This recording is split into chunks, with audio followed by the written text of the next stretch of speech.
new series, Everyday Fresh, I'm going to show you how to create smarter, faster, super yum meals using everyday ingredients and making them shine. There's nothing better than a recipe that makes you feel great, is super delicious, nutritionally upscaled, and helps bring a little balance to your life. And of course, I'll be cooking some amazingly good, almost healthy sweets, full of super nice, better for you ingredients. If you need speedy dinner solutions, fresh food in an instant that delivers on taste as well as time, then Everyday Fresh is just for you. I just know you are going to love having a little Everyday Fresh in your life.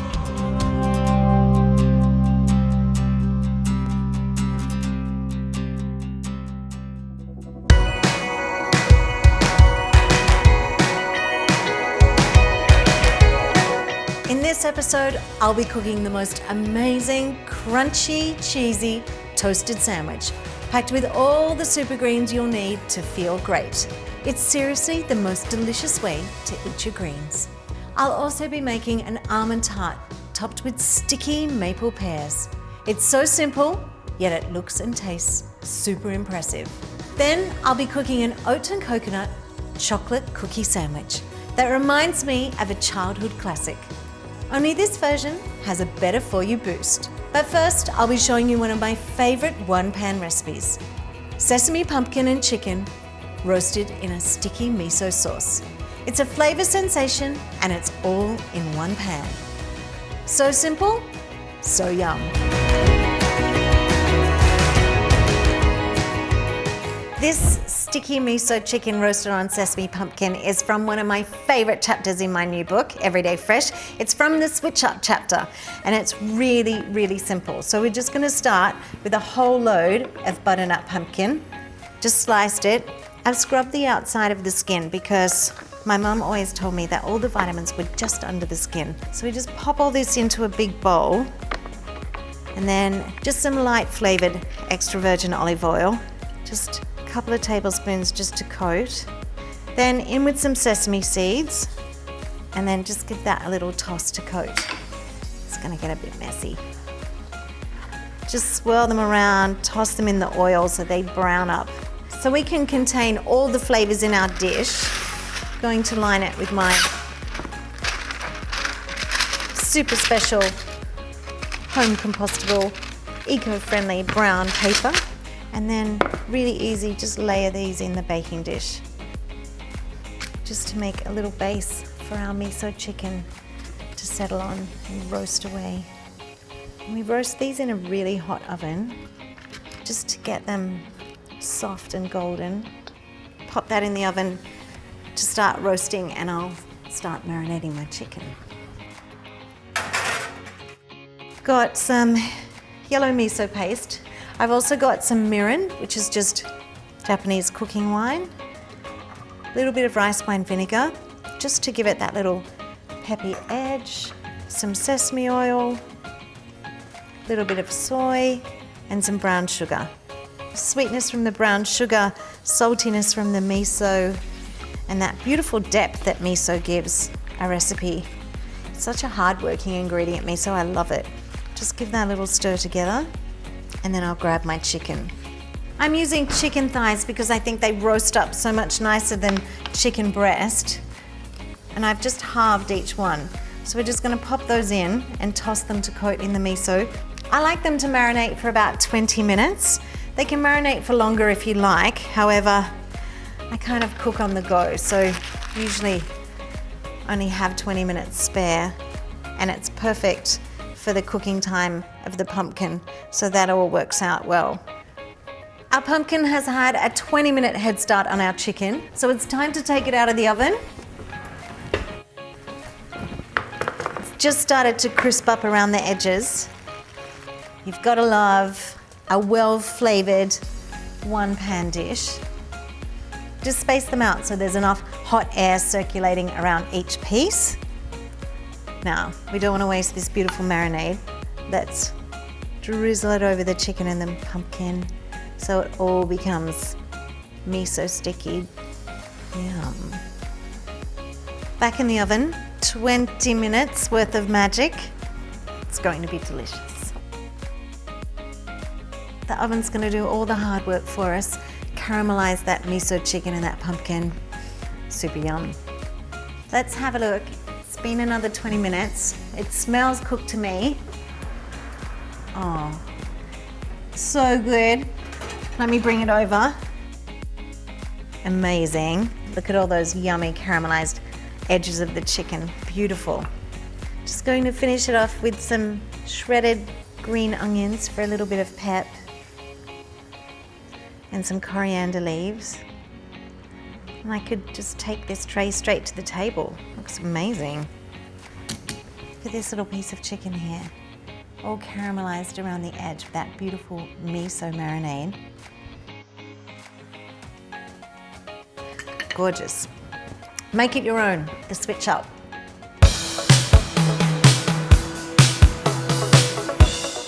This recipe is my super green Reuben, and if I look excited, you should be too, because if you love a toasty, melty cheese sandwich, this one's loaded with a ton of super greens. It's delicious while nourishing you from the inside. It's amazing. I think we should jump straight in.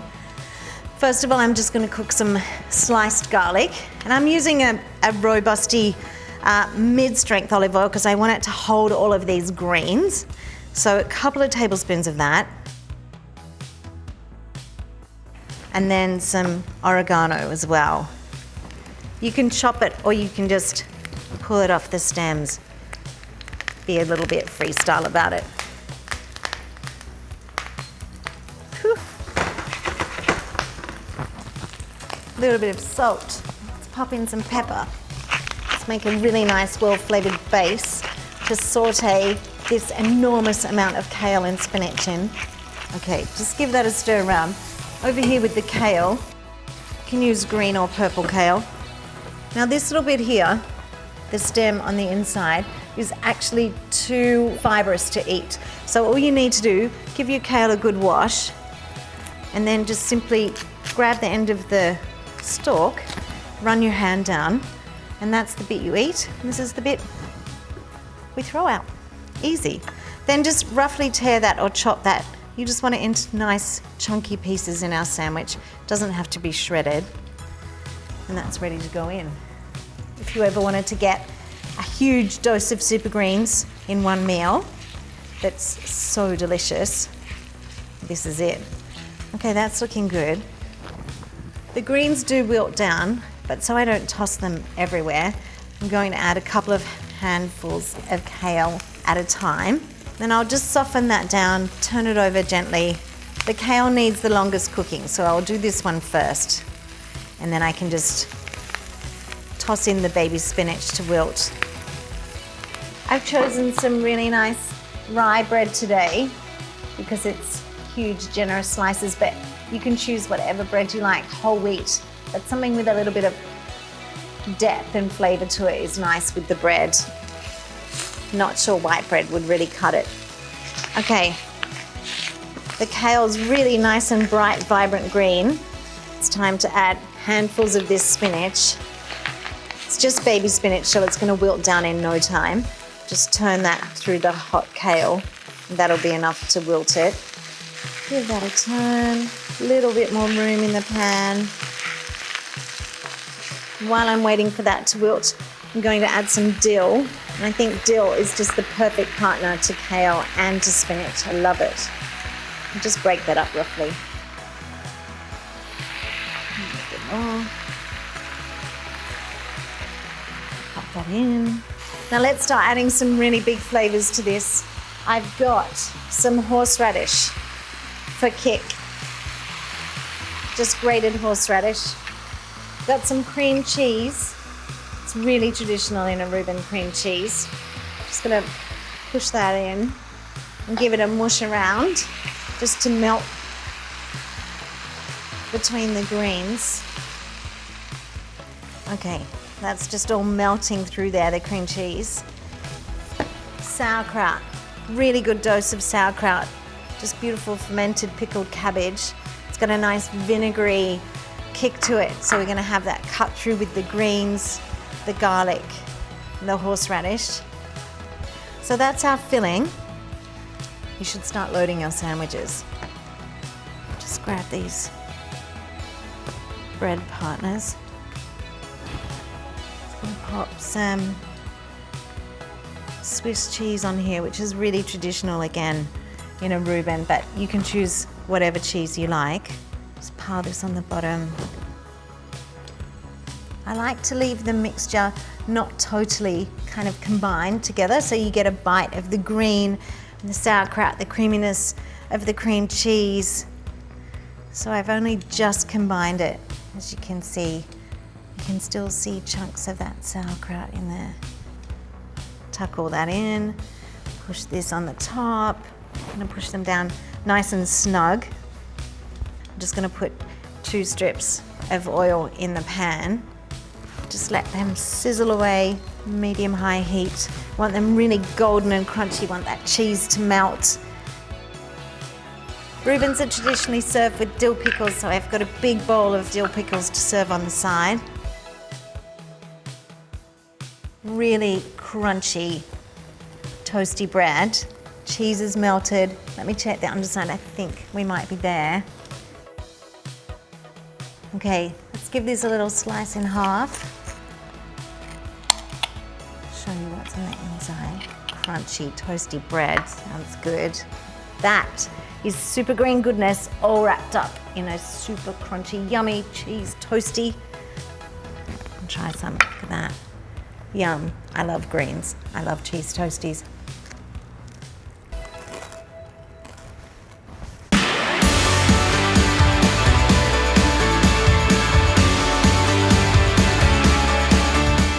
This recipe is my Almond Crisp with maple pears.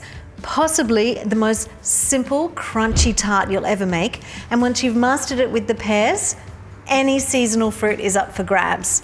It's so easy. The base is a combination of ground almonds to bind it together and flaked almonds for crunch.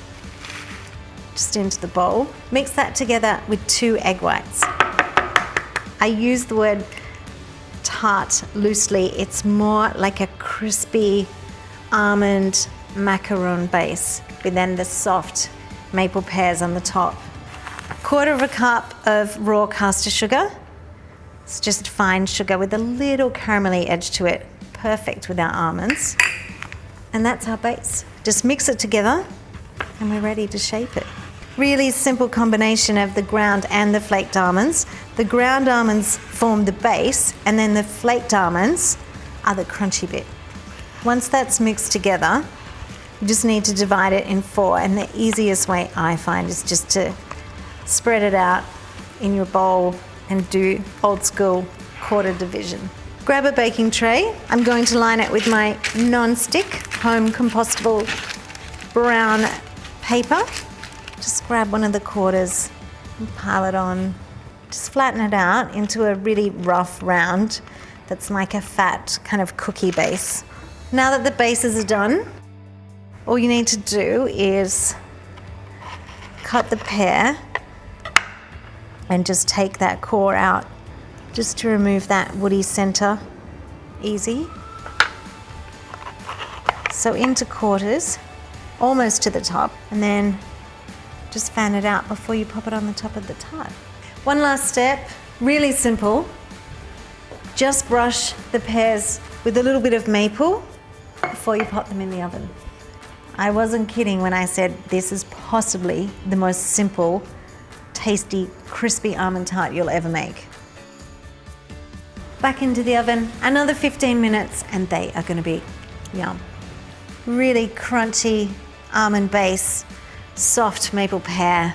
Doesn't get much simpler than that, nor much tastier.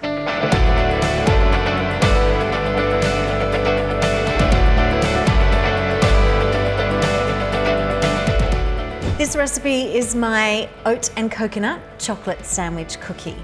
It's a remake on one of my childhood favorites.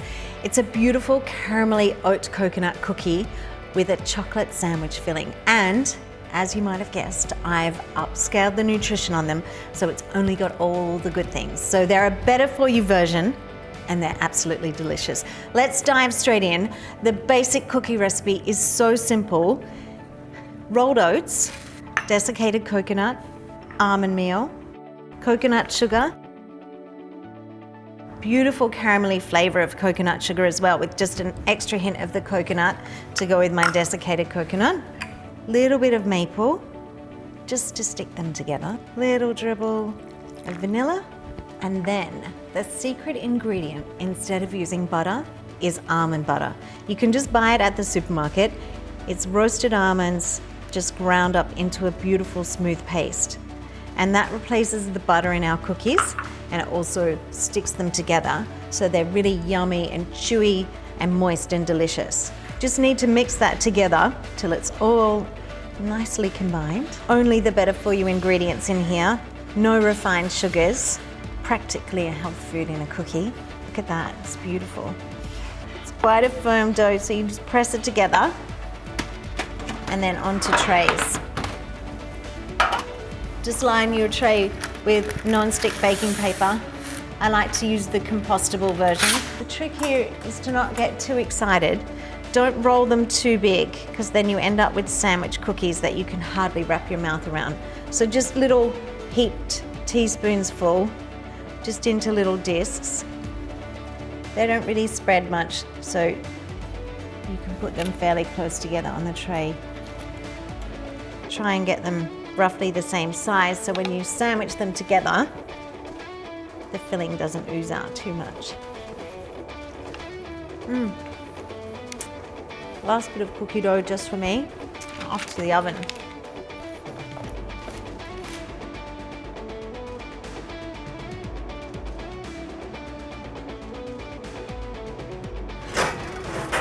Yum! Look at those golden caramel cookies. See?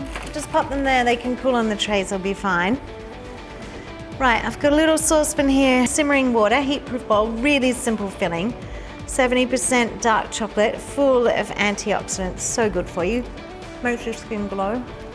Pop it in and just let that melt.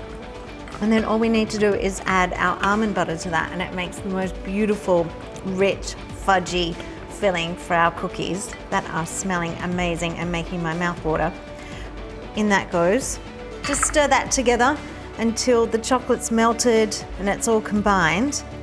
So to assemble the cookies, you want the filling to be a spreadable consistency, thick but not too thick. Let's get started. Let's grab a little bit of this filling. That is my childhood in a cookie right there. Although this one is so much better for you than what I used to eat as a child, my goodness. Swirl it around in the middle because the weight of the top cookie will sandwich it out perfectly. So I just pile it up a little bit higher in the middle like that. And then when you grab the top one, the weight of the top one just perfect. I haven't finished sandwiching them all together, but I just don't think I can wait any longer. I'll do those ones in a minute because these are so good. I happen to have a coffee right here. My happy place. These two together.